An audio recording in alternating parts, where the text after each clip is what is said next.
દાદો નોનસ્ટોપ દોડ્યા હે ખરેખર આપણે જોઈએ તો પાછા એવા ને એવા કેટલા જ જોશમાં અહીંથી દોડ્યા કારણ કે પગ નવા થઈ ગયા હતા, દુખાવો બધો મટી ગયો હતો, શરીર સ્વસ્થ હતું.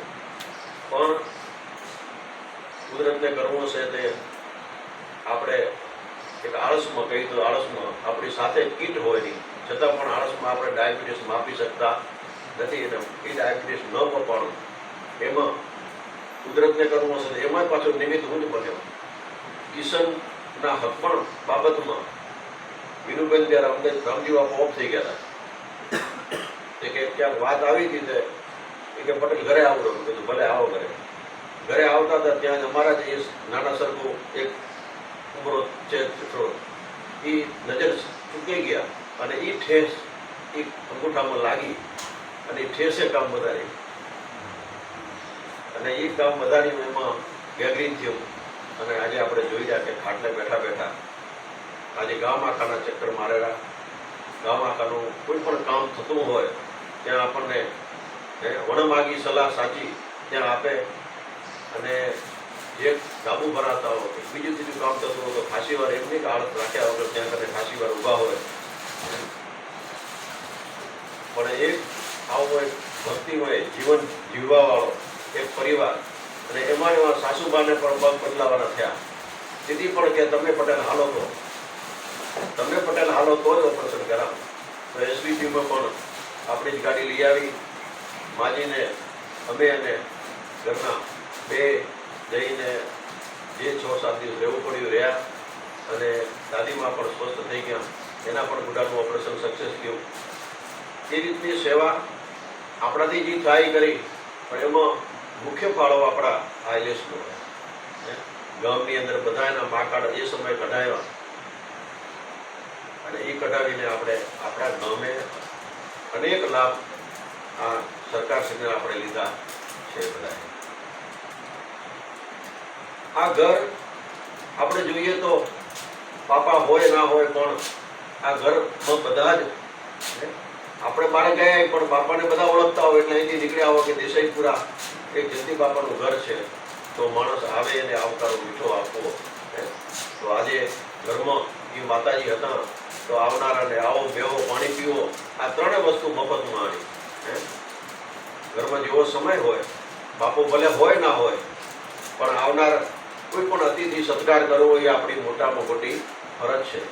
એક દિવસ 25 માણસની ખીચડી રંધાતી હતી, એક દિવસ પાછળ જેમ જેમ સમય ગયો વોલીબોલની ટીમ હતી એમ કરતાં કરતાં ક્રિકેટની ટીમ હતી, એક સમયે વોલીબોલની ટીમને આજે એક બસ ને 2 બસ. ઘરની અંદર સભ્ય સંખ્યા ધીમે ધીમે દિવસે ઘટતી જાય પણ જે તે સમયે પરિવાર મોટો હતો છતાં પણ પરિવારને બધાને સાથે રાખીને ચાલ્યા, સાથી રાખીને બધાએ મન મોટા રાખીને ચાલવું એ બહુ મોટી વાત છે. ઘર ગમે તેટલા નાના હતા પણ મન મોટા હતા.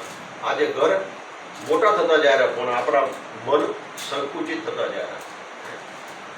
અમારા બાપુજી કહેતા કે આ પટારામાં શું હોય ખબર જ બધાને તો ખબર હે ગાદલા ગોદડા શીરખું ઓશિકા મોટા મોટા પટારા આજે પણ છે ઘરે આપણા મજૂર એ પટારો જે કઈ એ 12 મહિને એકવાર જો આ પટારો ખોલે નહીં તો એ ઘર ના કહેવાય. આપણે હુકાવવા માટે કદાચ તડકે તપાવવા માટે હુકાવી એ સવાલ જુદો હોય પણ મહેમાન આવે ગમે તેના ઘરે પ્રસંગ હોય અને આપણે 8-10-15 મહેમાનને તેડી આવી એટલા ગાદલા જો ઘરમાં પડ્યા હોય અને એ પટારામાંથી ગાદલા ન નીકળે તો ઘર કહેવાય નહીં. અને એ ભાવ આપણા વડીલો માટે એ વખતે પ્રસંગ થતા તો ઘરે બધાએ આજે મારા ઘરે આવજો મારા ઘરે આવજો એમ કરીને ઘરમાં આપણા 10-15-25 માટે લઈ આવીને ઉડાવતા આપણે એ ભાવ આપણા ઘર પરિવારમાં આપણા જળવાઈ રહેતો હતો તો એ ઘર કહેવાય. ઘરને મંદિર બનાવો એ આપણા હાથની વાત છે. આવો બેહો પાણી પીવો ત્રણેય વસ્તુ આ મફતમાં આણીએ. ઘરની અંદર કોઈ પણ આગંતુક આવી ગયું અતિથિ આવી ગયું અને તમે પાણી પાયું તો ઘરનું રિઝલ્ટ આવી ગયું સીધું 80%. અને ઘરમાંથી દૂધ પીતા હો કોફી પીતા હો કે શરબત કે જે કંઈ પણ ઘરમાં હોય એ તમે લઈને આવો તો ઘરનું રિઝલ્ટ આવી જાય સીધું 90%. અને એ જ 9:30, 10, 10 થયા હોય, 11 વાગ્યા હોય, અને જે કંઈ પણ બનાવ્યું હોય ઘરમાં આપણે જમવાનું, એ જમવાનું આવે બધા ભેગા થઈ સાથે બેસીને જો આપણે જમાડીએ તો એ ઘરનું રિઝલ્ટ આવી જાય 100%. અને એ પછી આપણે બહારે ગમે તે દઈએ, 2-4 મહિને ગમે તે માલે આપણા ઘરે આવીને જે આ અતિથિ સત્કાર પામી ગયો એ મળે નહીં એમ કે ઓહો ઓહો કાંઈ ઘરના ભલા કાંઈ ભલા અમને આવા ના દીધા હો દીદી. આ ઘરનું રિઝલ્ટ આપે. એટલે ઘરને મંદિર બનાવવું એ આપણા હાથની વાત છે. અત્યારે ઘર સભા દિવસે દિવસે દિવસે દિવસે ઘટતી જાય. ઘર સભા થતી ઘરમાં, આપણા ઘરની અંદર બધા જ પરિવાર સાથે બેસતા એકવાર, અને કાલનું શું કામ કરવું એનું પરિણામ થતું, રેણ થતી.